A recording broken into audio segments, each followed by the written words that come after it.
warahmatullahi wabarakatuh.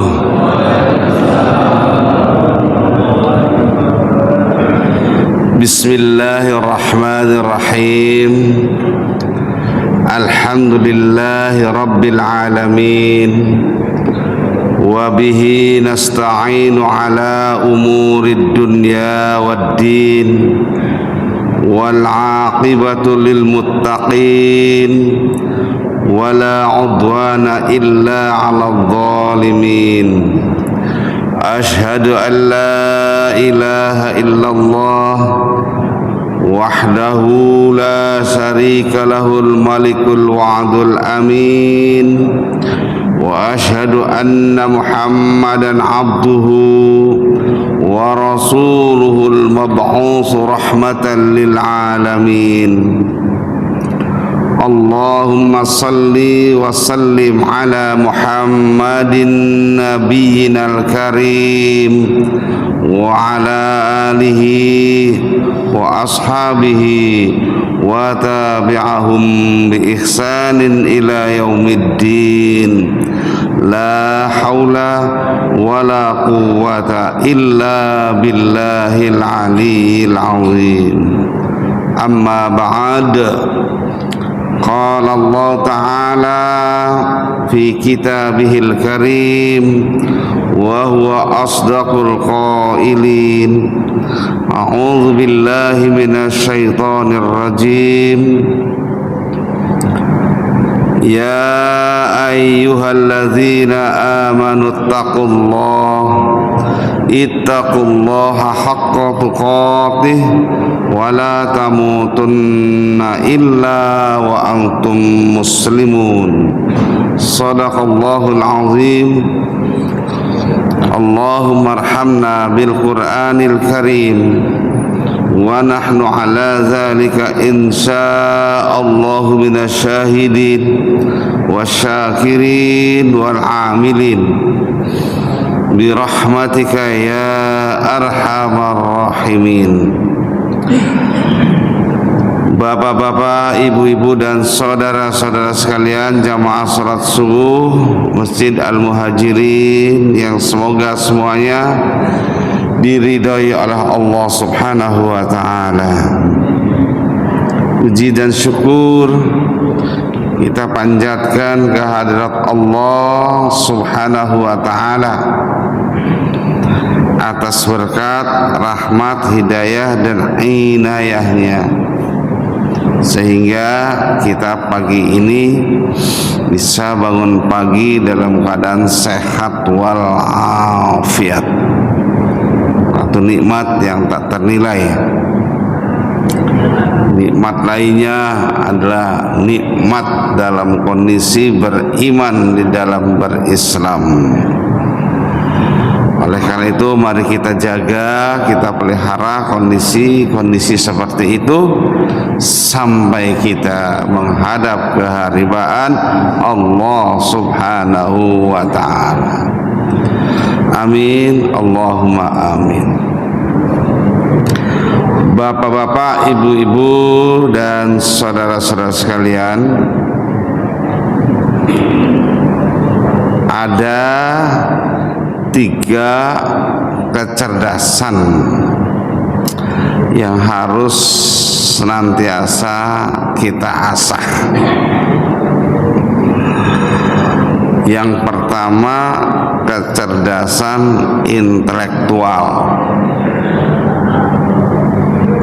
Kita asah senantiasa dengan membaca literatur yang baik, mengikuti kajian-kajian, diskusi, seminar, itu mengasah intelektual kita supaya cerdas, supaya tetap tajam pandangan kita, bisa mengikuti dinamika kehidupan dunia. Yang kedua, kecerdasan emosional. Kecerdasan emosional kita asah dengan berzikir yang banyak dalam keadaan apapun, dalam keadaan berdiri, duduk maupun berbaring, dalam keadaan bergas sehat, dalam keadaan sakit, bahkan dalam keadaan sakit parah, kita tetap berzikir kepada Allah Subhanahu wa ta'ala. Yang ketiga, kecerdasan spiritual. Kecerdasan spiritual ini memiliki posisi yang lebih penting dari emosional maupun intelektual. Kata Thomas Bloom, tidak bisa kita tidak bisa melakukan transformasi fisik kalau kita belum melakukan transformasi spiritual. Orang Islam itu sudah lebih paham karena Rasulullah Sallallahu Alaihi Wasallam bersabda, al-muhajiru man hajara ma nahallahu anhu. Yang disebut muhajir, orang-orang yang melakukan transformasi, transmigrasi atau migrasi fisik. Itu belum berarti apa-apa kalau tidak spiritualnya itu berhijrah, yaitu meninggalkan apa-apa yang dilarang oleh Allah Subhanahu wa ta'ala. Bapak, ibu-ibu yang dimuliakan oleh Allah Subhanahu wa ta'ala, mari kita coba bermuhasabah diri kita dalam rangka mengasah spiritual kita. Spiritual itu sesuatu yang tidak kelihatan, tetapi mengendalikan dan mengatur lebih akurat, lebih tajam daripada intelektual. Maka orang-orang yang matang emosionalnya itu lebih nampak low profile, nggak banyak ngomong, nggak banyak tingkah, tetapi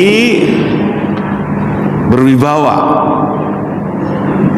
karena kata-katanya qaulan saqila, kata-kata yang berbobot, karena tidak pernah omdo, tidak pernah omong doang, tidak asbun. Jadi kata-katanya bukan omon-omon.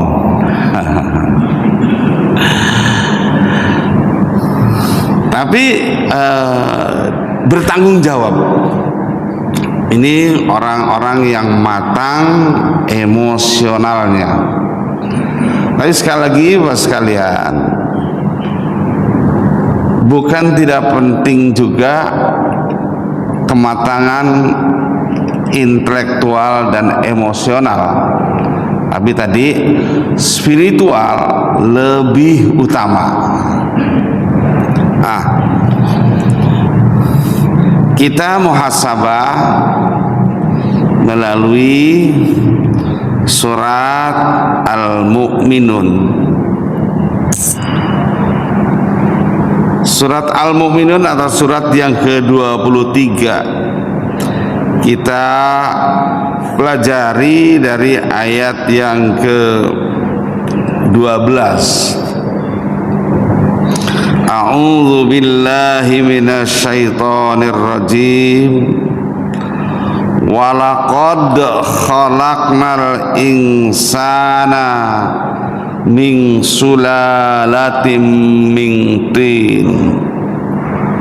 Kata Allah, sungguh kami telah ciptakan manusia dari saripati tanah.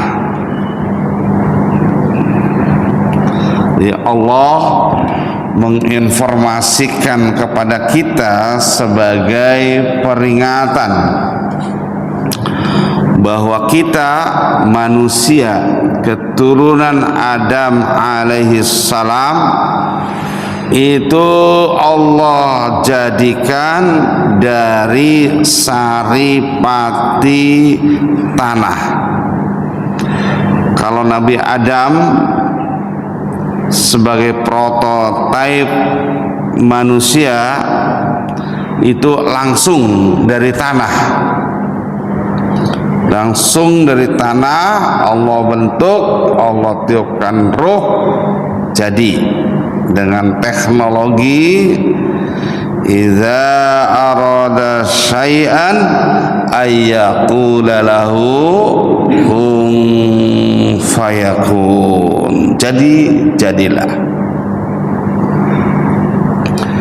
Untuk selanjutnya keturunan-keturunannya, generasi-generasi berikutnya itu tidak dengan kun fayakun, tetapi dengan teknologi sebab akibat. Ada sebab, maka kemudian ada akibat. Nah, akibat itu dikarenakan sebab. Jadi ada proses yang panjang. Sebagaimana berikut ini. Walaqad khalaqnal insana min sulalatin min tin. Bahwa sungguh kami ciptakan manusia dari saripati tanah. Jadi tidak langsung tanahnya, saripati tanah. Apa saripati tanah itu? Air yang kita minum tersimpan di dalam tanah. Lontong sayur, nasi uduk, itu dari padi. Padinya itu merupakan saripati tanah. Sate kambing, sate ayam, ayam geprek, ayam penyet, segala macam. Itu semuanya, ayamnya, kambingnya makan tumbuhan, makan biji-bijian. Biji-bijiannya berasal dari tanah. Maka dari proses itu kita sungguhnya berasal dari saripati tanah. Badan yang kita yang kekar, wajah yang tampan, rambut yang ikal. Ini asalnya dari saripati tanah. Apa makna spiritualnya? Kita harus menyadari, setinggi apapun, sehebat apapun, sekaya apapun, seterhormat apapun, kamu itu berasal dari tanah. Dari tanah kembali ke tanah. Itu hukum kausalitas, sebab akibat. Min sulalatin min tin, yang diproses, summa ja'alnahu nutfatam min qararim makin. Kemudian saripati tanah tadi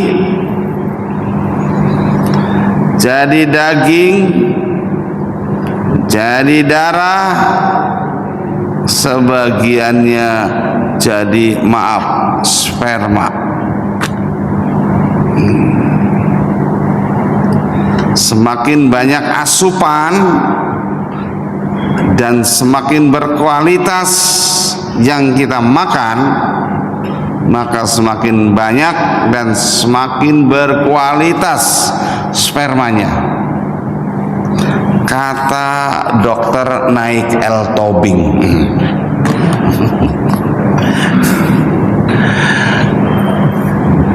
Jadi kalau pengen spermanya berkualitas, pancarannya kuat, pilih makanan-makanan yang berkualitas. Gitu. Min nutfatin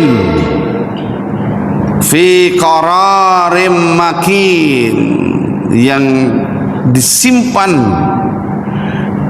dalam tempat yang kokoh, rahim.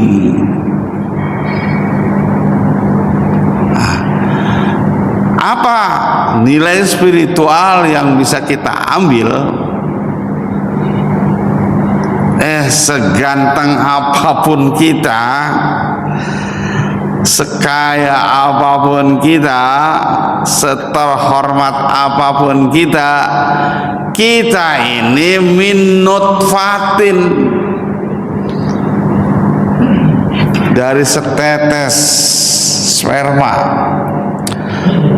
bahkan gak setetes, sepersekian. Karena sperma yang dipancarkan itu isinya berjuta-juta inti sperma yang disebut zigot, yang berhasil sampai kepada ovum. Semuanya berjuang, yang sampai itu cuma satu, yang lain mati di jalan karena persaingan dengan inti sperma yang lainnya yang berjuta itu. Ada yang mati di jalan, ada yang tumpah, ada yang segala macam. Cuma satu titik yang sampai pada ovum. Nah, ini dasar utama kita secara spiritual. Yang pertama, dari ayat ini, kita ini berasal dari nutfah. Nutfah itu sperma. Sperma itu sesuatu yang untuk diceritakan gak enak, malu. Ini saya minta maaf, karena nggak ada terjemahan lain. Nutfah itu ya sperma. Sperma itu ya air mani. Sesuatu yang tidak pantas dibicarakan di warung kopi, tidak pantas dibicarakan di ruang sidang DPR. Sesuatu yang hina. Jadi kita ini berasal dari setetes, mungkin seper 100 tetes dari air yang hina. Artinya ya jangan sombong. Ketika kita jadi pejabat, ya nggak sombong. Ketika kita jadi ulama, ya jangan sombong. Jangan merasa sok soleh, jangan merasa sok hebat, karena berasal dari 1/100, mungkin 1/1000 tetes sperma. Masya Allah.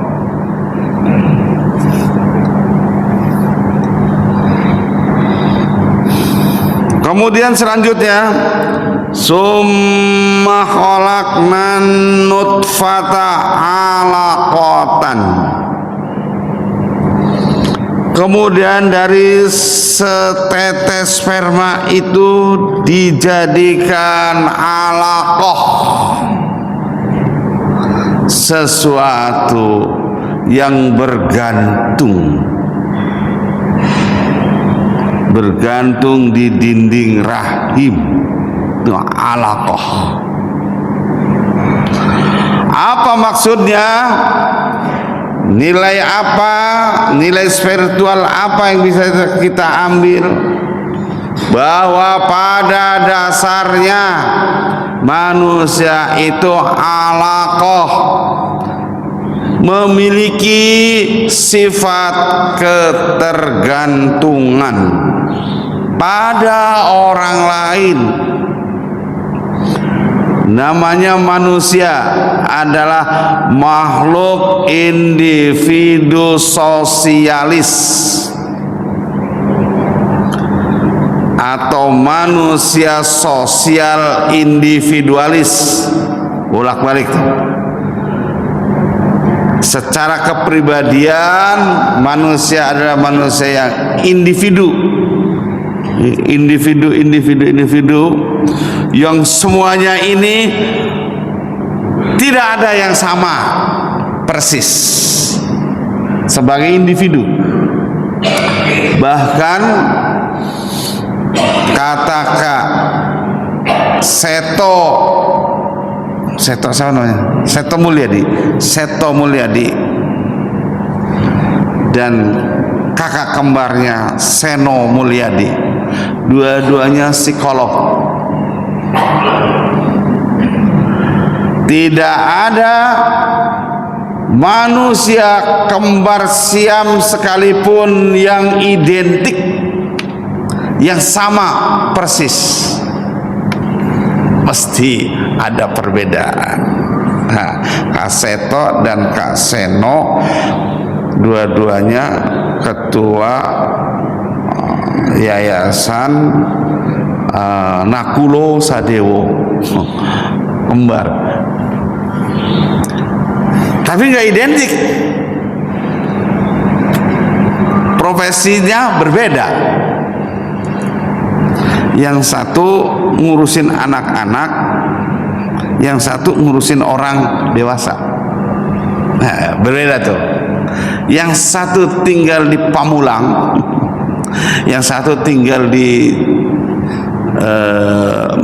Malioboro, Jogja. Jadi individu, kita ini individualis. Satu sisi individualis, artinya tidak pernah ada yang menyamai persis. Kalau mirip-mirip ya, tapi persis tidak. Itu individu manusia. Tapi alaqatan, manusia ini punya sifat alaqatan, ketergantungan kepada pihak lain, maka disebut makhluk sosial. Sekaya apapun, sehebat apapun, sepintar apapun, sealim apapun, pasti membutuhkan orang lain. Saya misalnya, hebat, pinter, alim, tapi saya untuk datang ke sini itu perlu Pak Tusikin wasilahnya, perlu ada tadi yang nyediain mic supaya suara bisa terdengar pada yang nyandar sekalipun. Bisa, nggak bisa saya sendiri ujuk-ujuk ngomong, nggak bisa. Nah, ada wasilahnya. Itu Fir'aun laknatullah hebat, berfatwa ana rabbukumul a'la, aku adalah Tuhan tertinggi dari kalian. Itu pidatonya Fir'aun. Tapi dia memerlukan Haman, memerlukan Balaam, memerlukan pembisik-pembisik. Nggak bisa sendiri, ketergantungan. Nah, kita sadari secara spiritual, jangan sombong. Kita memerlukan orang lain. Nabi Adam alaihissalam tinggal di surga sendirian, kesepian, plongo. Nah, ini di surga kan enak, semuanya enak. Semuanya enak. Nah, mungkin ini puisinya M.H. Ainun Najib yang ditulis tahun 70. Begini, di surga ada juga derita. Padahal Al-Qur'annya di surga itu la tasma'u fiha laghiyah, tidak ada keluh kesah, tidak ada terdengar kata-kata yang buruk sehingga tidak menderita. Tapi M.H. Ainun Najib menulis itu, di surga ada juga derita. Itu Nabi Adam. Nabi Adam menderita karena sendirian, makan sendiri. Ada, semuanya ada, udah tinggal. Nggak enak juga. Ngelihat malah Nabi Adam gelisah, plongo sendirian, Allah subhanahu wa ta'ala menciptakan Hawa untuk jadi temannya, supaya ada teman ngobrol. Maka Rasulullah SAW menyatakan, jangan kalian menjadi penjomblo. Bahkan Anas bin Malik itu duda usia 100 tahun disuruh menikah lagi oleh Rasulullah. Carilah jodoh untuk teman hidupmu. Akhirnya Anas bin Malik nyari pasangan lagi karena nggak boleh menjomblo.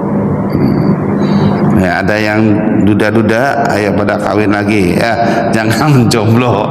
Karena jomblo itu nanti ada temannya setan. Menikah lagi umur 103 tahun meninggal, Tuhan merasakan 3 tahun bersamanya. Alaqatan, ketergantungan pada pihak-pihak lain. Papa Bowo hebat untuk membagi-bagikan MBG, perlu ada ketua BGN. Ketua BGN yang nggak benar ganti. Perlu Bapak menyampaikan terus.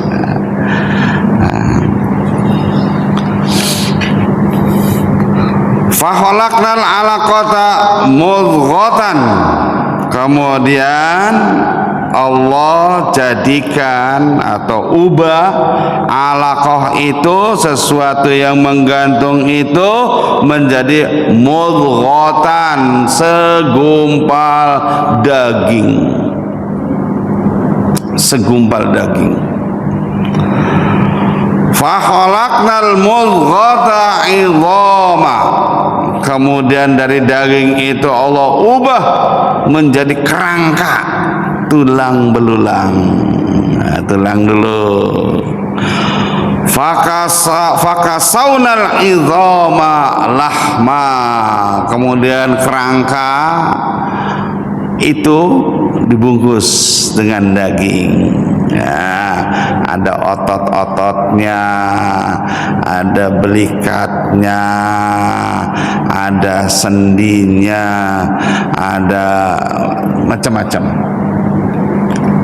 Summa ansha'nahu khalqan akhar.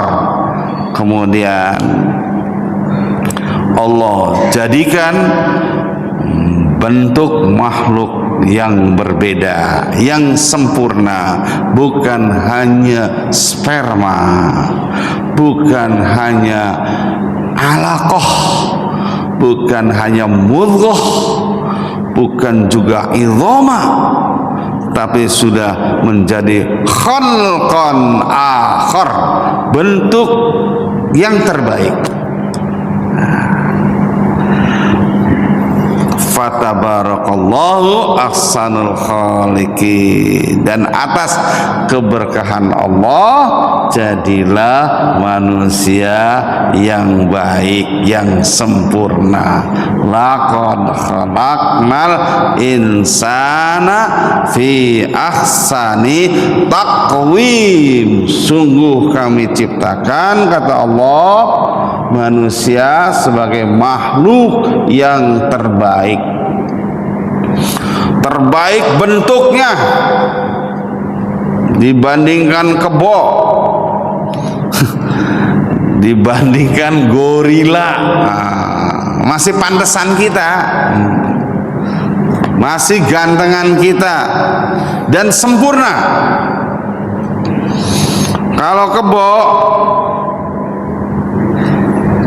ada akalnya, ada otaknya, tapi tidak berakal. Beda otak sama akal. Sapi ada otaknya, Tuhan fungsinya buat gulai otak, nggak bisa buat berpikir. Maka sapi, kebo, ya tidak berpikir, hanya naluri saja. Lapar, ya harus makan. Makannya gimana? Pokoknya mana saja, nggak pakai dipikir. Nggak ada daun, makan. Ada tanaman, nggak pernah memikirkan tanaman siapa ini, makan saja. Di pagar juga terobos, dia nggak berpikir nanti keluarnya susah. Yang penting bisa nerobos karena naluri, dorongan dari nafsunya itu tadi. Ganggu keluarnya susah, itu nggak dipikirkan sebelumnya. Beda otaknya manusia. Otaknya manusia untuk berpikir dan dituntun dengan hidayah cara menggunakan otak.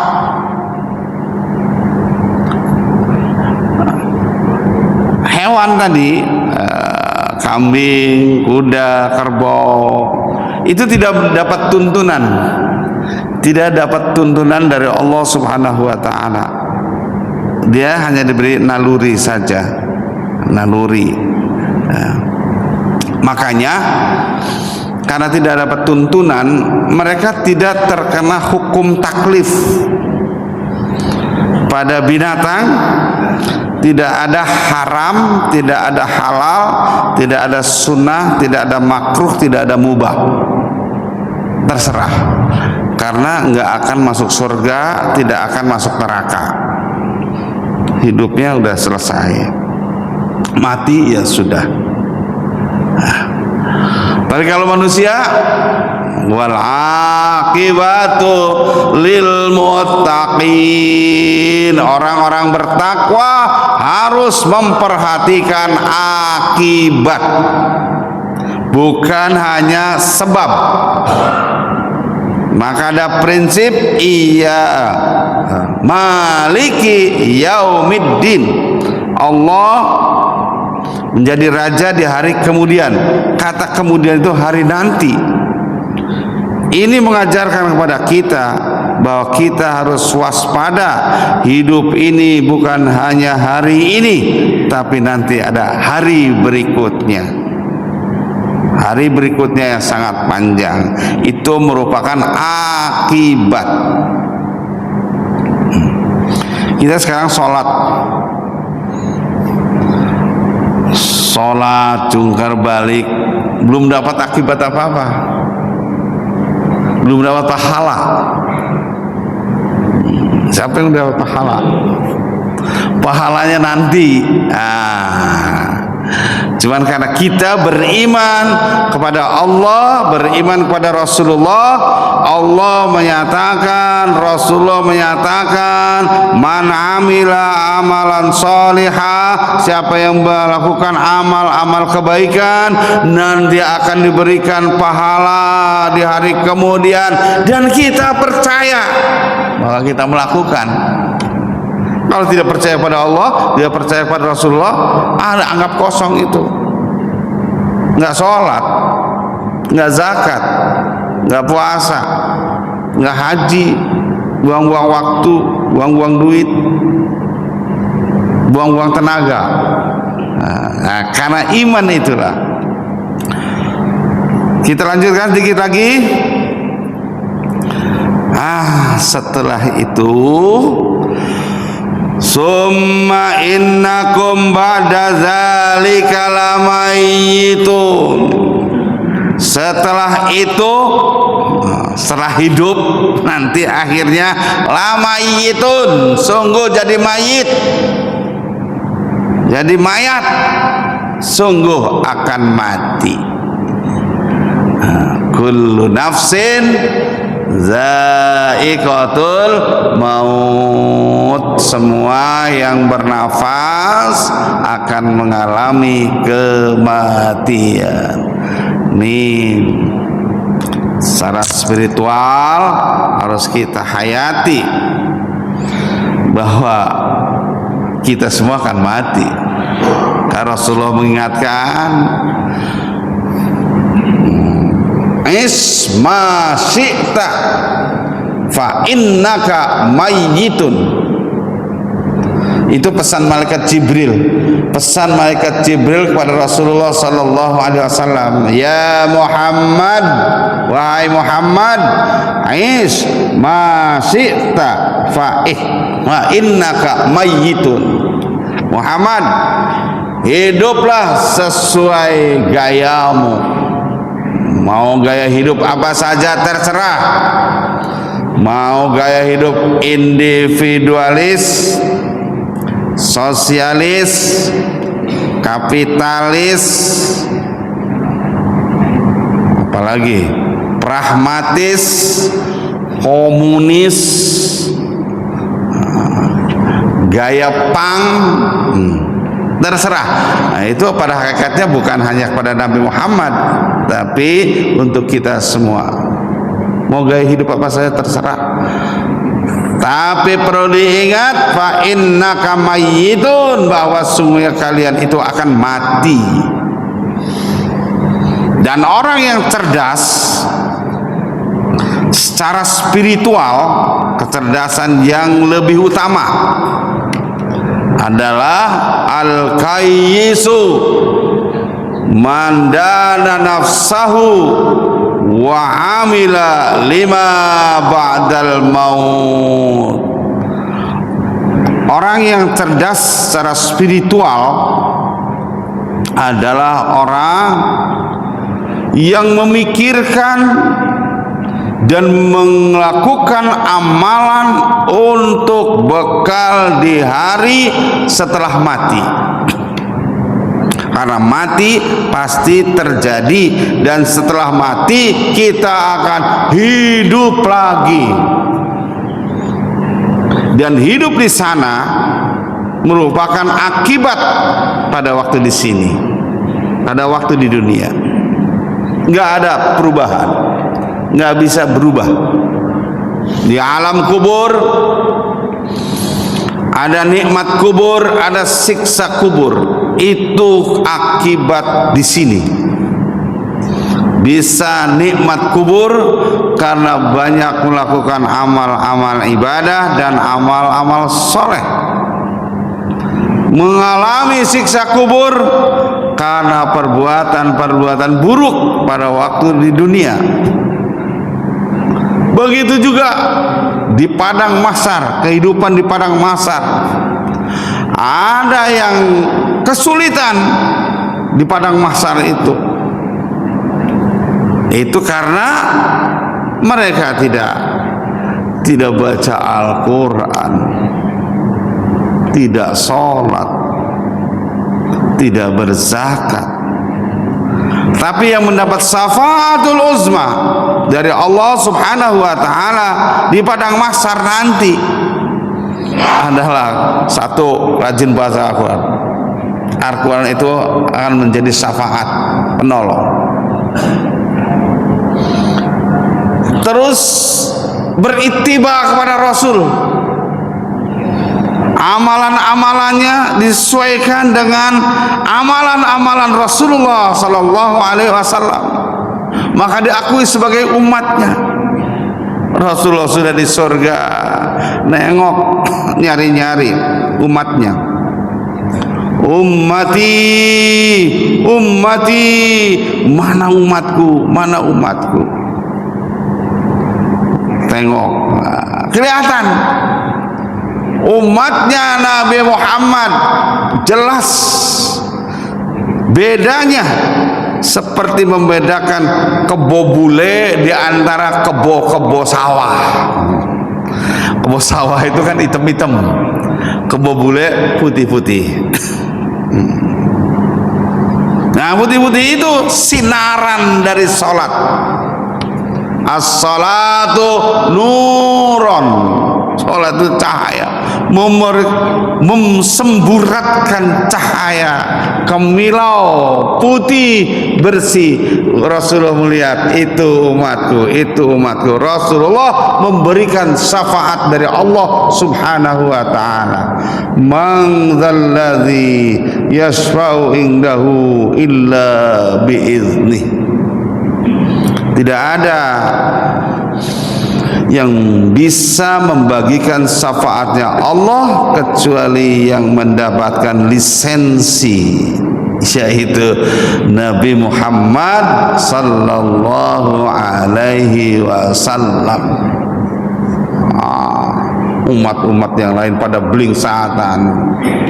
Ada yang lapor pada Nabi Adam, ya Adam, anta abal basar. Wahai Adam, engkau adalah bapaknya manusia, aku adalah bagian dari umatmu, tolonglah kami. Nabi Adam angkat tangan, nggak bisa. Datang kepada Nabi Musa, Nabi Musa angkat tangan. Datang kepada Nabi Isa, aduh, aku juga nggak bisa, bahkan aku disalib. Itu Yesus yang disalib, nggak bisa. Nabi Muhammad lah yang memberikan syafaat dari Allah Subhanahu wa ta'ala. Itu harus dipikirkan. Orang yang cerdas memikirkan itu, bukan memikirkan sekarang. Yang penting happy, bisa nonton Pildun walaupun subuhnya ketinggalan. Masya Allah. Ya Allah. Jadi dipikirkan, summa innakum ba'da zalika lamayitun, bahwa kalian setelah itu akan mati. Summa innakum yaumal qiyamati tub'asun, setelah mati berada di alam kubur. Mungkin ada yang merasakan nikmat kubur, ada yang mengalami siksa kubur, tapi pada hari kiamat tub'asun, dibangkitkan semua, dibangkitkan semua untuk berkumpul tadi di padang mahsyar dalam rangka auditing, diaudit seluruh amalannya dan dinampakkan. Wa may ya'mal misqala dzarratin khairan yara wa may ya'mal misqala dzarratin syarran yara. Amalan sekecil apapun yang baik dibalasi dengan kebaikan. Amalan sekecil apapun yang buruk diberikan punishmentnya berupa siksa. Itu harus kita perhatikan. Dosa kecil jangan dianggap kecil. Jangan meremehkan dosa kecil. Dosa kecil gak apa-apa. Kecil kalau sering kecil jadi gede. Itu dosa besar juga. Ini dosa kecil, maaf, dilakukan oleh Ustadz melakukan dosa kecil, itu jadi besar karena Ustadz ditiru. Misalnya Ustadz nih Ustadz atau kiai panutan ajengan lari pagi pakai celana pendek, jogging. Itu dosa kecil itu. Cuman buka aurat. Jamaahnya ngelihat, jamaahnya Pak Ustadz lari-lari pakai celana pendek, berarti nggak apa-apa, ditiru oleh jamaah. Jamaahnya dosa kecil, semasjid dosa kecil jadi besar. Masya Allah. Jadi jangan meremehkan dosa kecil. Kalau dilakukan terus menerus, ya jadi dosa besar juga. Orang yang cerdas harus memikirkan itu. Bapak sekalian yang dimuliakan oleh Allah Subhanahu wa taala, itu bahan muhasabah kita dalam rangka mengasah spiritualisme kita supaya timbul basirah. Semakin diasah spiritual kita dengan bermuhasabah seperti ini, itu nanti memiliki basirah. Basirah itu pandangan hati nurani, mudah bergetar bila mendengar kata-kata Allah. Zukirallahu wajilat qulubuhum wa idza tuliyat alaihim ayatuhu zadatuhum imana wa ala rabbihim yatawakkalu. Bergetar bila mendengar kata-kata Allah, kemudian bertambah imannya apabila diingatkan dengan ayat-ayat Allah itu tadi. Sehingga basirohnya, hati nuraninya tajam,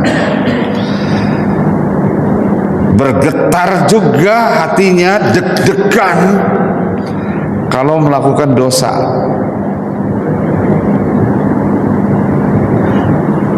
Dosa itu membuat getaran hati,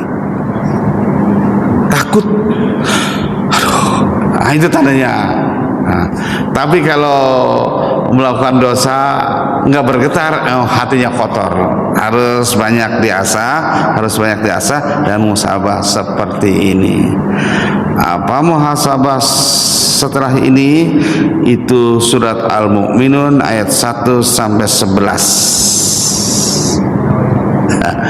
Terima kasih atas perhatiannya. Mohon maaf bila banyak kekurangannya. Wal-afu minkum. Wassalamualaikum warahmatullahi wabarakatuh.